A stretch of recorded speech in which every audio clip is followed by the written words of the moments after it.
வணக்கம். ஆகாஷவாணி.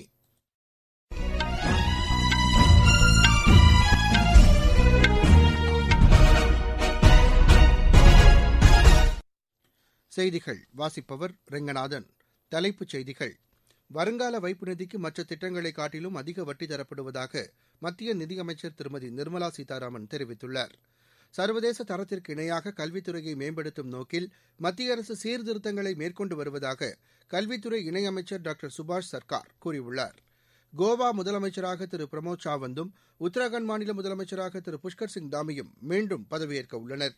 உயர்கல்வி பயிலும் பெண்களின் எண்ணிக்கையை அதிகரிக்கவே மாதந்தோறும் 1000 ரூபாய் உதவித் திட்டம் செயல்படுத்தப்பட உள்ளதாக முதலமைச்சர் திரு மு க ஸ்டாலின் கூறியுள்ளார். உலகக்கோப்பை மகளிர் கிரிக்கெட் போட்டியில் பங்களாதேஷ் அணிக்கு எதிரான ஆட்டத்தில் டாஸ் வென்ற இந்தியா பேட்டிங் செய்து வருகிறது. இனி விரிவான செய்திகள். மற்ற திட்டங்களை விட வருங்கால வைப்பு நிதிக்கு அதிக வட்டி தரப்படுவதாக மத்திய நிதியமைச்சர் திருமதி நிர்மலா சீதாராமன் தெரிவித்துள்ளார். மாநிலங்களவையில் நிதி ஒதுக்க மசோதா மீது நேற்று நடைபெற்ற விவாதத்தின்போது குறுக்கிட்டு பேசுகையில் இதனை தெரிவித்த அவர், வருங்கால வைப்பு நிதிக்கான வட்டி விகிதத்தை 8.1% குறைக்க அதற்கான அறங்காவலர் குழு பரிந்துரை செய்துள்ளதாகவும், ஆனால் அந்த பரிந்துரை நிதியமைச்சகத்திற்கு இன்னும் வந்து சேரவில்லை என்றும் அவர் கூறினார். வட்டி குறைப்பு தொடர்பாக எதிர்க்கட்சி உறுப்பினர்களின் கவலையை தாம் ஏற்றுக்கொள்வதாகவும், சுகன்யா சம்ரிதி யோஜனா, மூத்த குடிமக்கள் சேமிப்பு திட்டம், பொது சேம நலநிதி உள்ளிட்ட திட்டங்களுக்கு வழங்கப்படும் வட்டியை விட வருங்கால வைப்பு நிதிக்கான வட்டி அதிகம் என்றும் நிதியமைச்சர் தெரிவித்தார். மரக்கன்றுகள் நடும் பணி ஆண்டு முழுவதும் மேற்கொள்ளப்பட வேண்டியதன் அவசியத்தை மத்திய சுற்றுச்சூழல் துறை அமைச்சர் திரு பூபேந்தர் யாதவ் வலியுறுத்தியுள்ளார். சர்வதேச வன தினத்தையொட்டி நேற்று புதுதில்லியில் உள்ள தேசிய உயிரியல் பூங்காவில் 75 மரக்கன்றுகள் நடும் பணியினை தொடங்கி வைத்து அவர் பேசினார். விடுதலைப் பெருவிழாவின் ஒரு பகுதியாக இந்த 75 மரக்கன்றுகள் நடும் பணியில் ஊடகவியலாளர்கள் ஈடுபடுத்தப்பட்டிருப்பதாக அமைச்சர் தெரிவித்தார். இதற்கு ஊடகவியலாளர்கள் அளித்த ஆதரவு பாராட்டுதலுக்குரியது என்றும் திரு பூபேந்தர் யாதவ் தெரிவித்தார்.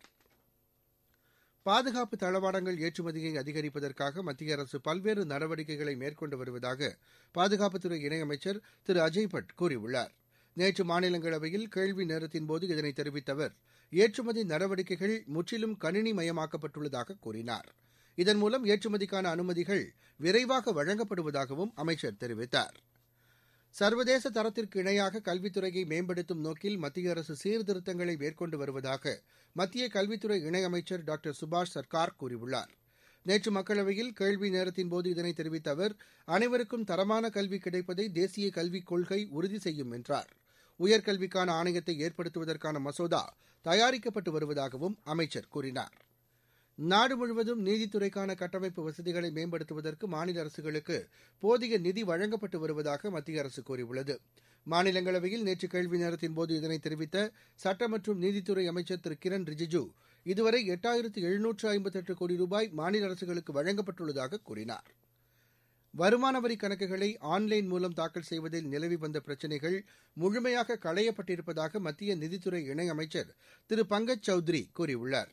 நேற்று மக்களவையில் கேள்வி நேரத்தின்போது இதனை தெரிவித்த அவர், கடந்த 15ஆம் தேதி வரை 6,65,00,000க்கும் கூடுதலான கணக்குகள் தாக்கல் செய்யப்பட்டிருப்பதாக தெரிவித்தார். உத்தரகாண்ட் முதலமைச்சராக திரு புஷ்கர் சிங் தாமி பதவியேற்க உள்ளார். டெஹ்ராடூனில் நேற்று நடைபெற்ற பிஜேபி சட்டப்பேரவை உறுப்பினர்கள் கூட்டத்தில் அதன் தலைவராக அவர் தேர்ந்தெடுக்கப்பட்டார். மத்திய அமைச்சர் திரு ராஜ்நாத் சிங், இணையமைச்சர் திருமதி மீனாட்சி லேஹி ஆகியோர் பிஜேபியின் மத்திய பார்வையாளராக இந்த கூட்டத்தில் பங்கேற்றனர். கோவா முதலமைச்சராக திரு பிரமோத் சாவந்த் மீண்டும் பதவியேற்க உள்ளார். நேற்று பனாஜியில் நடைபெற்ற பிஜேபி சட்டப்பேரவை உறுப்பினர்கள் கூட்டத்தில் அதன் தலைவராக அவர் தேர்ந்தெடுக்கப்பட்டார். இதனை செய்தியாளர்களிடம் தெரிவித்த மத்திய அமைச்சர் திரு நரேந்திர சிங் தோமர், கோவாவின் ஒட்டுமொத்த வளர்ச்சியை திரு பிரமோத் சாவந்த் உறுதி செய்வார் என்று கூறினார். பஞ்சாபிலிருந்து மாநிலங்களவைக்கு 5 உறுப்பினர்களை தேர்ந்தெடுப்பதற்காக நடைபெறவுள்ள தேர்தலுக்கான வேட்பாளர்களை ஆம் ஆத்மி அறிவித்துள்ளது. அக்கட்சியின் செய்தி தொடர்பாளர் திரு ராகவ் சதா, சுழற்பந்து வீச்சாளர் ஹர்பஜன் சிங் உள்ளிட்டோர் இந்த பட்டியலில் இடம்பெற்றுள்ளனர். இந்த தேர்தலுக்கான வேட்புமனு தாக்கல் நேற்று நிறைவடைந்தது. ஜார்க்கண்டில் நகர்ப்புற பகுதிகளில் குடிநீர் இணைப்பு வழங்கும் திட்டத்திற்காக மத்திய அரசு 1178 கோடி ரூபாயை ஒதுக்கியுள்ளது. அம்மாநிலத்திற்குட்பட்ட 16 நகராட்சிகளில் குடிநீர் இணைப்பு கட்டமைப்பை வலுப்படுத்துவதற்கான திட்டங்களுக்காக இந்த நிதி ஒதுக்கீடு செய்யப்பட்டிருப்பதாக மத்திய அரசின் செய்திக்குறிப்பு தெரிவிக்கிறது.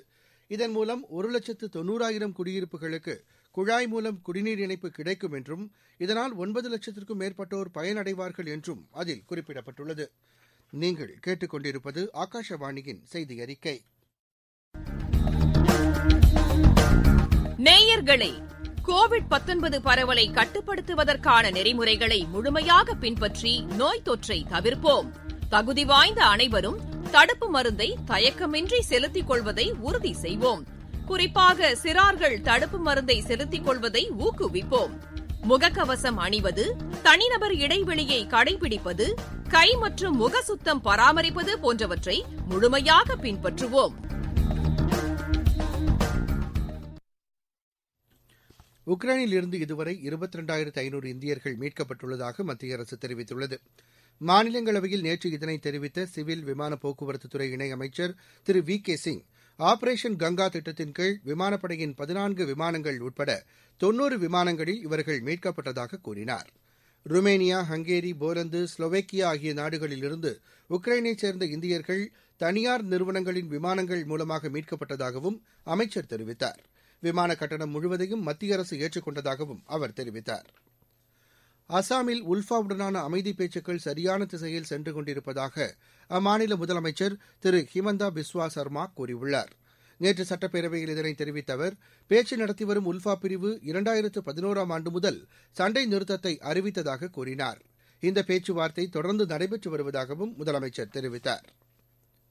மகாராஷ்டிராவில் நிலநடுக்க முன்னெச்சரிக்கை கட்டமைப்பு பல்கலைக்கழக வளாகம் ஒன்றில் ஏற்படுத்தப்பட்டுள்ளது. மும்பையில் உள்ள பாபா அணு ஆராய்ச்சி மையம் இதனை வடிவமைத்துள்ளது.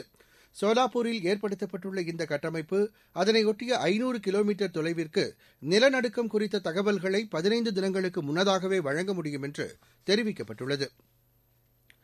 இந்தியா, ஆஸ்திரேலியா இடையே காணொலி வாயிலாக நேற்று நடைபெற்ற மாநாட்டில் பாதுகாப்புத் துறையில் ஒத்துழைப்பை மேலும் வலுப்படுத்துவது என தீர்மானிக்கப்பட்டுள்ளது. நேற்று புதுதில்லியில் செய்தியாளர்களிடம் இதனை தெரிவித்த வெளியுறவுச் செயலர் திரு ஹர்ஷ்வர்தன் ஸ்ரிங்லா, இந்த மாநாட்டில் பிரதமர் திரு நரேந்திர மோடி, ஆஸ்திரேலிய பிரதமர் திரு ஸ்காட் மாரிசனுடன் நடைபெற்ற பேச்சுக்கள் ஆக்கப்பூர்வமாக அமைந்ததாக கூறினார். இந்த மாநாட்டிற்கு பின்னர் கூட்டறிக்கை வெளியிடப்பட்டது.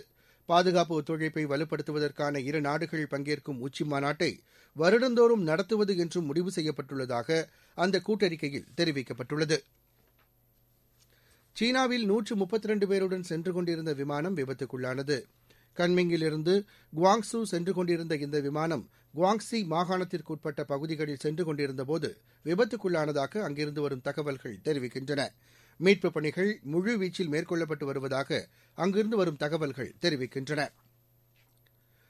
தமிழகத்தில் உயர்கல்வி பயிலும் பெண்களின் எண்ணிக்கையை அதிகரிக்க வேண்டும் என்ற நோக்கில்தான் தாலிக்கு தங்கம் வழங்கும் திட்டம் மாதந்தோறும் 1000 ரூபாய் உதவித்தொகை வழங்கும் திட்டமாக மாற்றியமைக்கப்பட்டுள்ளதாக முதலமைச்சர் திரு மு க ஸ்டாலின் கூறியுள்ளார்.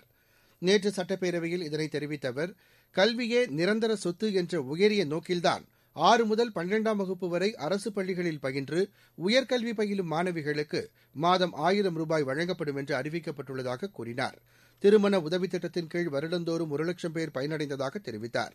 ஆனால் 1000 ரூபாய் கல்வி உதவி திட்டத்தின் கீழ் வருடந்தோறும் 6 லட்சம் மாணவிகள் பயனடைவார்கள் என்றும் அவர் கூறினார். இதனை கருத்தில் கொண்டு கட்சி பாகுபாடின்றி அனைவரும் இந்த திட்டத்தை வரவேற்க வேண்டும் என்றும் திரு மு க ஸ்டாலின் தெரிவித்தார். உலகக்கோப்பை மகளிர் கிரிக்கெட் போட்டியில் பங்களாதேஷ் அணிக்கு எதிரான ஆட்டத்தில் டாஸ் வென்ற இந்தியா முதலில் பேட்டிங் செய்து வருகிறது. ஹாமில்டனில் நடைபெறும் இப்போட்டியில் இந்தியா சற்று முன்வரை 13 ஓவரில் விக்கெட் இழப்பின்றி 63 ரன் எடுத்துள்ளது. 18 வயதுக்குட்பட்டோருக்கான தெற்காசிய மகளிர் கால்பந்து போட்டியில் இந்தியா நேபாளத்தை வென்றது. ஜம்ஷெட்பூரில் நேற்று நடைபெற்ற இப்போட்டியில் இந்தியா 5-1 என்ற கோல் கணக்கில் வெற்றி பெற்றது. சுவிட்சர்லாந்து ஓபன் பேட்மிண்டன் போட்டி பேசல் நகரில் இன்று தொடங்குகிறது. மகளிர் ஒற்றையர் பிரிவில் இந்தியாவின் பி.வி. சிந்து, சாய்னா நேவால் ஆகியோர் பங்கேற்கிறார்கள். ஆடவர் ஒற்றையர் பிரிவில் கிடாம்பி ஸ்ரீகாந்த், சாய் பிரணீத், எச்.எஸ். பிரணாய், காஷ்யப், சமீர் வர்மா உள்ளிட்டோர் பங்கேற்கிறார்கள். ஜெர்மன் மற்றும் இங்கிலாந்து சாம்பியன்ஷிப் போட்டிகளில் பங்கேற்றதால் ஏற்பட்ட களைப்பு காரணமாக லக்ஷயா சென் இந்த போட்டிகளில் பங்கேற்கவில்லை. மகளிர் இரட்டையர் பிரிவில் ட்ரிசா ஜோலி, காயத்ரி கோபிச்சந்த் மற்றும் அஸ்வினி பொன்னப்பா சிக்கிரெட்டி இணை பங்கேற்கிறது. மீண்டும் தலைப்புச் செய்திகள்.